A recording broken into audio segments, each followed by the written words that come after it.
करता है क्योंकि मैं एक आज़ाद देश में रहती हूँ, आज़ाद ख्यालात वाली लड़की हूँ। और जो लोग इस तरह की बातें करते हैं कि उन्होंने रिप जीन्स पहनी या फटी हुई जीन्स पहनी तो उनके संस्कार नहीं है, तो मैं उनसे ये पूछना चाहती हूँ कि क्या ये आपके संस्कार हैं कि आप जो लड़की आपके साथ बैठी थी, आप उसके शरीर को देख रहे थे, आप उसके कपड़े की तरफ देख रहे थे, आप उसके जो आप बोल रहे थे कि उसका घुटना बाहर निकला हुआ था, आप उसके घुटने की तरफ देख रहे थे। तो संस्कार तो आपको अपने ठीक करने हैं। आप ये कहते हैं, बीजेपी के कितने नेता हैं जो रेप के ऊपर इस तरह के बयानबाजी करते हैं कि लड़कियों को वैल्यूज होनी चाहिए तो रेप अपने आप बंद हो जाएंगे। मैं उनसे ये पूछना चाहती हूँ, जो 1-1 साल की 2-2 साल की बच्चियों के हमारे देश में रेप होते हैं, उन लोगों ने क्या पहना होता है? आप अपनी मानसिकता और आप अपने आप को बदलिए, उसके बाद देश बदलेगा। मुझे लगता है कि जब से बीजेपी आई है तब से हम बैकवर्ड होते जा रहे हैं। हम आगे तो क्या जाएंगे? हमें शायद इस देश को कन्वर्ट करा जा रहा है एक ऐसे देश में जहां पर आज़ादी से एक औरत अपने कपड़े चुन भी नहीं सकती। विश्वगुरु बन तो रहे हैं मैडम, विश्वगुरु बन रहा है। किस तरह से बन रहा है विश्वगुरु? इकोनॉमी ध्वस्त हो चुकी है, हमारे देश में किसान मर रहा है, लड़कियों के रेप हो रहे हैं, हर रोज एक नई खबर आती है, एक भयावह रेप होता है और आप कह रहे हैं देश विश्वगुरु बन रहा है। लेकिन एक बात समझ में, फटी हुई जींस से संस्कारों पे क्या फर्क पड़ा, क्या असर? यही बात मैं उनसे पूछना चाहती हूँ कि वो जो संस्कार की बात कर रहे हैं, हमारे देश में जब हम मंदिर जाते हैं, मंदिर के जो पुजारी होते हैं वो नीचे सिर्फ लुंगी पहनकर पूजा करते हैं ना, ऊपर उनका पूरा बदन नंगा होता है। क्या कभी इसके ऊपर सवाल उठाए किसी ने? या जो औरतें मंदिर जाती हैं वो सिर्फ पूजा की तरफ ध्यान लगाती हैं, वो ये नहीं देखती कि पंडित ने क्या पहना है क्या नहीं पहना। तो आप कौन होते हो? एक इंसान जिससे आपका कोई लेना देना नहीं है, उसके ऊपर टिप्पणी करने वाले, उसके लिए गलत स्टेटमेंट देने वाले। लेकिन मुख्यमंत्री कह रहे हैं कि हमें जींस से कोई दिक्कत नहीं है और फटी हुई जींस से दिक्कत है। वो होते कौन है? ये देश आजाद देश है, अभी तक आपने उसको डिक्टेटरशिप का दर्जा नहीं दिया है। अगर ये देश डेमोक्रेटिक है, हमारा पूरा का पूरा अधिकार है हम क्या पहने और क्या नहीं पहने। आप जो जिस तरह की आप टिप्पणियां देते हैं, कभी रेप के ऊपर, कभी आप टिप्पणी देते हैं, जब दीपिका पादुकोण जेएनयू जाती है तो बीजेपी के जो नेता है वो क्या बोलते हैं कि जो लड़कियां डांस करती हैं और जो लड़कियां बॉलीवुड में एक्ट्रेसेस हैं, उनको देश के मुद्दों पर नहीं बोलना चाहिए। क्या मतलब होता है इस बात का? आप खुद क्या हो? आप तो बैठ के पार्लियामेंट में कौन देखते हो? लेकिन कई लोग कह रहे हैं कि ऐसे बयानों से महिलाओं के यौन शोषण पे बहुत बड़ा फर्क पड़ता है, बढ़ावा मिलता है। मैं बिल्कुल वही आपको बात बोल रही हूँ। ये वही लोग हैं जो या तो जो लड़कियों के रेप में शामिल होते हैं, या फिर जब लड़कियों के रेप हो जाते हैं तो वो रेपिस्ट को सपोर्ट करते हैं, ना कि विक्टिम को। ये वही लोग हैं और ऐसे लोगों को हमने गद्दी पर बिठाया हुआ है देश चलाने के लिए। इससे ज्यादा दुर्भाग्यपूर्ण बात और कोई नहीं हो सकती। और ये कहाँ है स्मृति ईरानी? स्मृति ईरानी मीका अपने पॉलिटिकल करियर से पहले वो कितने सारे म्यूजिक वीडियोस में होती थी, मीका के पीछे नाच रही होती थी, वहाँ पर उनके क्या कपड़े होते थे। और आज जब लड़कियों के ऊपर इस तरह का बयान दिया गया तो कहाँ पर छुप के बैठ गई हैं वो? उनकी भी लड़कियां हैं, क्या अपनी लड़कियों को घर में साड़ी पहना के बैठाती हैं? क्या पहनती हैं उनकी लड़कियां? तो क्या ऐसे कपड़े पहनने से वाकई में भारतीय जो संस्कृति है उस पर ठेस पहुंचती है? भारतीय संस्कृति पर तब ठेस पहुंचती है जब छोटी छोटी बच्चियों के रेप होते हैं। भारतीय संस्कृति पर तब ठेस पहुंचती है जब यहाँ का पुरुष जो समाज है वो अपनी मर्जी से जो मर्जी पहन के सड़कों पर घूमता है, बनियान पहन के, लुंगी पहनकर, अंडरवेयर पहन के, छोटी छोटी शॉर्ट्स पहनकर वो घूमता है तो सब चलता है। लेकिन अगर एक लड़की रिप जीन्स पहनती है या क्रॉप टॉप पहनती है तो आप उसके कैरेक्टर के ऊपर बात करने लग जाते हैं। मैं दूर क्यों जाऊं? मैं आज से 2 साल पहले हम लोग खुद इस्कॉन टेम्पल गए थे। हमारे साथ हमारे जो फ्रेंड्स थे, हमारी फैमिलीज थी, जिसमें लड़के थे जिन्होंने शॉर्ट्स पहनी हुई थी, उनको वहां पर एंटर करने दिया गया, लेकिन जो लड़कियां थी उन्होंने शॉर्ट्स पहनी हुई थी, उनको एंटर नहीं करने दिया गया। ये चीज हमारे साथ घटित हुई है। क्या भगवान कृष्ण ने उनको क्या ऑर्डर्स दिए थे कि लड़के अगर शॉर्ट्स पहन के आएंगे तो आप उनको एंटर करने देना, लेकिन लड़कियां अगर शॉर्ट्स पहन कर आएंगी तो आप उनको एंटर नहीं करने देंगे? किस तरह की सोच है ये? और कहाँ रह रहे हैं हम? आपने इंडिया को इतना ज्यादा दकियानूसी बना दिया है, इतनी हर तरह से। चाहे मैं बात कहूँ, यहाँ पर बात होती है, हर बात में धर्म आ जाता है, हर बात में संस्कृति की बात आ जाती है। संस्कृति कहाँ?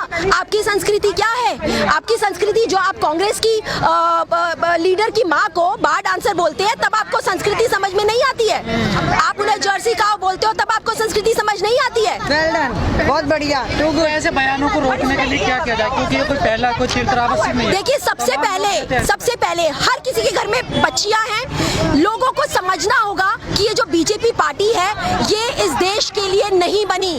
अगर बीजेपी पार्टी को आप इसी तरह से वोट देते रहेंगे, वो इसी तरह के लोगों को पार्लियामेंट में बिठाते रहेंगे, हमारे पार्लियामेंट में और आने वाले टाइम में आसाराम बापू जैसे लोग, राम रहीम जैसे लोग ही मिलेंगे आपको, क्योंकि अब जो सोच है वो यही होती जा रही है। बात में जब कोई लड़की या स्टूडेंट जो है वो अपने हक के लिए आवाज उठाती है तो उसको स्लट शैम किया जाता है, उसको स्लट बुलाया जाता है, उसको क्या नहीं कहा जाता। जब कोई स्टूडेंट ऐसा करते हैं तो आप उसको स्लट शैम करते हैं। जब उनके सपोर्ट में कोई बाहर की कंट्री की रिहाना जैसी जो पॉप सिंगर्स है वो आती है तो आप उनको स्लट बुलाते हैं। तो आप कहाँ जा रहे हैं? किस तरह की गंदी मानसिकता है आपकी? आप जैसे लोग ही हैं जो आगे जाके रेपिस्ट बनते हैं, या आपके बच्चे रेपिस्ट बनते होंगे। इनका देश भर में सोशल मीडिया पे विरोध किया जा रहा है, लेकिन अभी तक उन्होंने माफी नहीं मांगी है। वो क्यों माफी मांगेंगे? बीजेपी का, मोदी जी का हाथ है ना उनके सर पर, तो वो क्यों माफी मांगेंगे? आज तक क्या बीजेपी ने जितने भी गलत बयान दिए हैं उन्होंने कभी माफी मांगी है? आपके लिए किसान आतंकवादी है, लड़कियां जितनी भी हैं वो, जो लड़कियां अपनी मर्जी से कपड़े पहनती हैं वो स्लट हैं। आपके हिसाब से जो मुसलमान है वो आतंकवादी है, सरदार है जो वो खालिस्तानी है। आपने अपने हिसाब से अपनी मर्जी से हर तरह से हर किसी को नाम दे दिया जो आपको सपोर्ट नहीं करता। जो आपको सपोर्ट करते हैं, कंगना रनौत जी तो आपको सपोर्ट करती हैं, फिर चाहे वो कुछ भी पहने, फिर चाहे वो कुछ भी बोले, लेकिन उनके ऊपर तो कोई टिप्पणी नहीं करता। कहाँ जाते हैं बीजेपी के नेता? कंगना रनौत को देखकर वो टिप्पणी क्यों नहीं करते? मैं उनको भी कभी, और कंगना ने भी इस बयान का विरोध किया है। देखिए कंगना जी को तो मैं ये कहूंगी, वो पता नहीं शायद गांजा फूक के वो बोलती हैं, माल फूक के वो बोलती हैं, वो जब भी आती हैं वो क्या बात उनको खुद नहीं मालूम कि वो क्या बोलती हैं। शायद कहीं ना कहीं मुझे लगता है या तो उनको बीजेपी से टिकट चाहिए या राज्यसभा, और जो उनको मिल भी जाएगी तो उन्हें ये सब बकवास करने की जरूरत नहीं है। सुनना है जरा।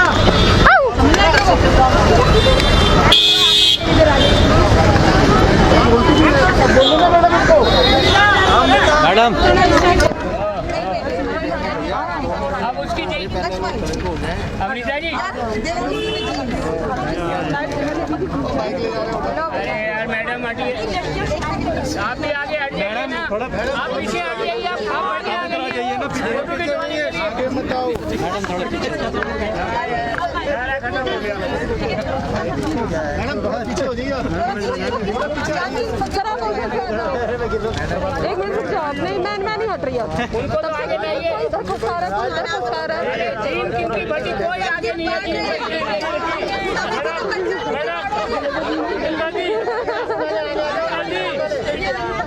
अरे आप बैठो ना, हम तो पीछे सर, हम लोग यार, तुम खड़ा हो गया, पीछे हो जाओ,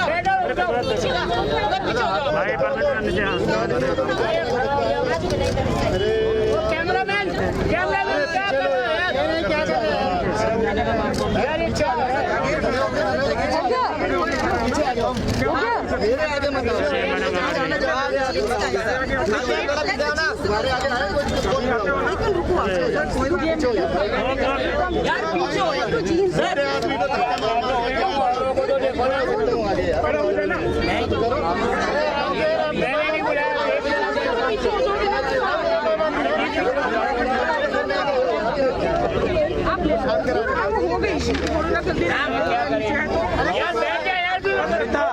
अरे सर शूट ही नहीं कर पाएंगे सब।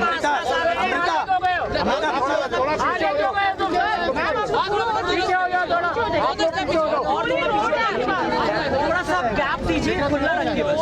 आपके पास पूरी रोड है, पीछे हो जाओ। मैडम अरे आगे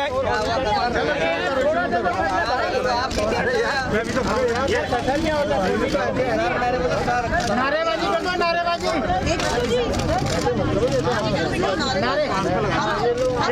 वेट आगे मत हो गया।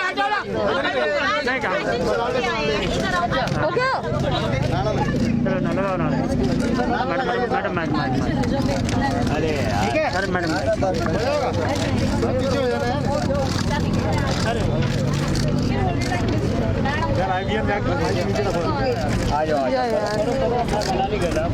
संजीव थोड़ा नीचे कहा नीचे रखना हो गया भैया आपका? हो गया हो गया हो गया सबका?